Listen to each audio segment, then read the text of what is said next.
শ্ৰীমদ্ ভাগবতৰ আৰম্ভণি শ্লোক। ওম নমো ভগৱতে বাসুদেৱায়।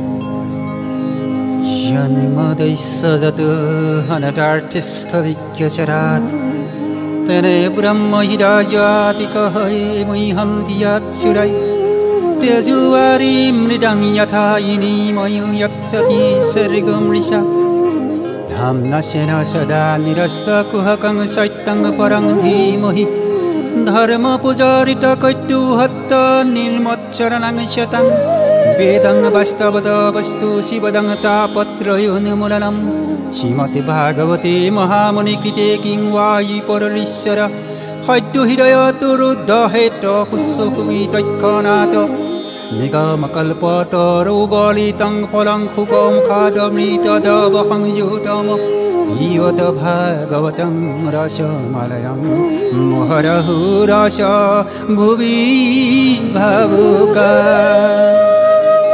সমব্যাখ্যা। এই দৃশ্যমান জগৎ পৰম ব্ৰহ্মৰ যি তত্ত্বৰে প্ৰকাশমান হৈছে, আমি সেই পৰম তত্ত্বক ধ্যান কৰোঁ। পৰম ব্ৰহ্মৰ ইচ্ছাতেই এই জগতৰ সৃজন পালন আৰু সংহৰণ কৰি থাকে। তেওঁৰ সত্তাতেই সৃষ্ট সমগ্ৰ বস্তুবোৰ সৎৰূপে প্ৰকাশ লাভ কৰে আৰু অভাৱতেই অবস্তু মাত্ৰে অসৎ ৰূপে প্ৰতিভাত হয়।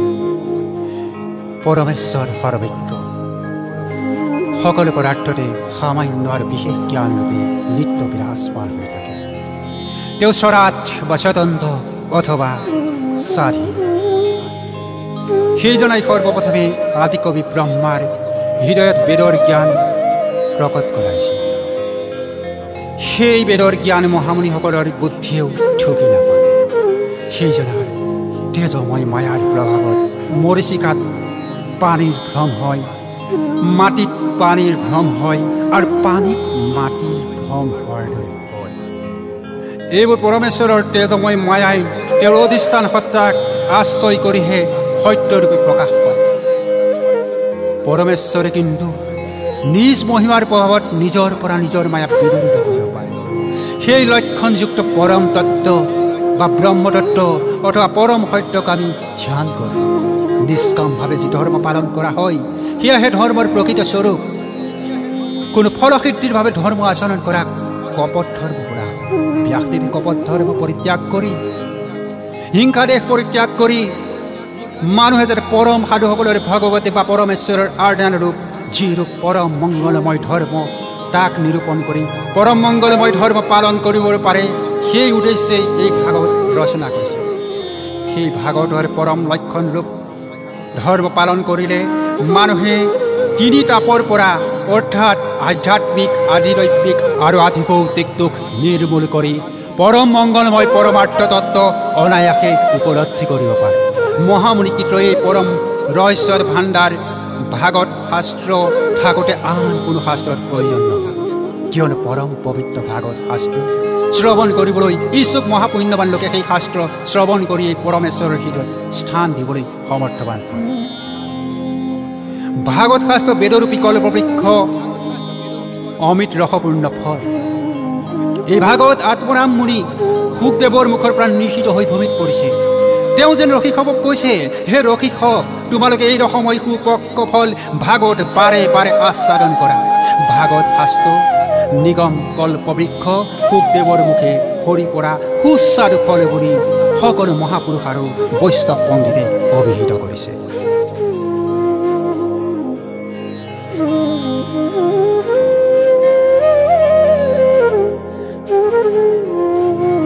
একাদশ স্কন্ধ 20 অধ্যায় উপদেশ। কৃষ্ণৰ কিংকৰে শুনিও ক সৰ্বজনে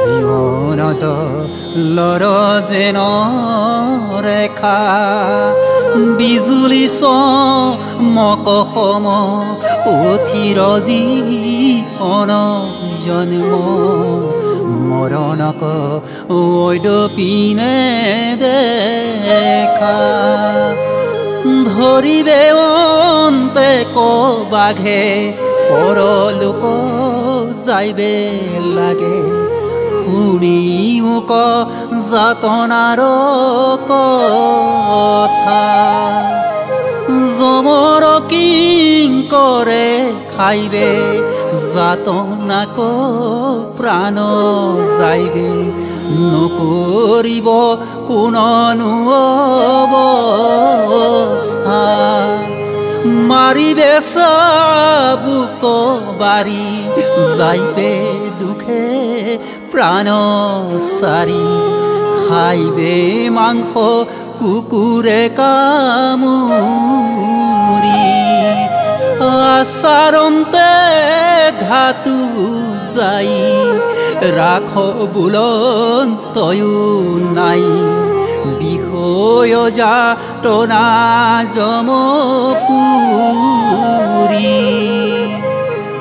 তপত সপ্তাহ আনি কাটিবে জিব্বা টানি কুঠাৰে হানিয়া হিয়া ফাৰো বান্ধি হাত গল ভৰি হৰি বিমুখক ধৰি 84 নৰকত ভুঞ্জাই মাৰো শিশব দুখক স্মৰি জানতে চিন্তা মহাহৰি হাতে বাটে কৈত পৰে প্ৰাণ এৰিয়া বিষয় ঠাণ্ডা হৰি নাম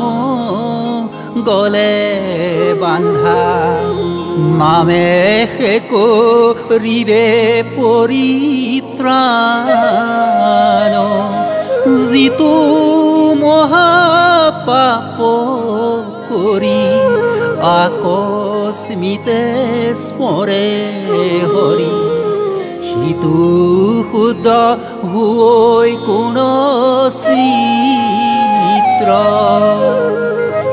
ভাগৱত শাস্ত্ৰে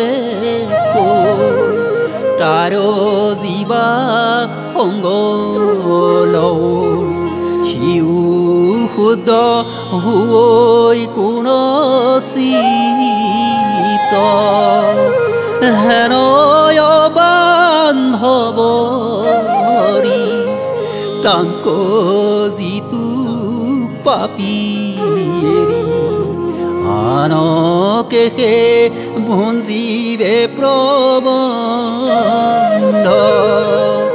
তাৰণিতে হৈ পাপ নতুৰৈ যাতনা তাপ সিজন জানা নিজয় আপোনাৰ চিন্তাহিত হৰি কস্পৰিও নিত সাৰাসাৰ বাসভূষকাব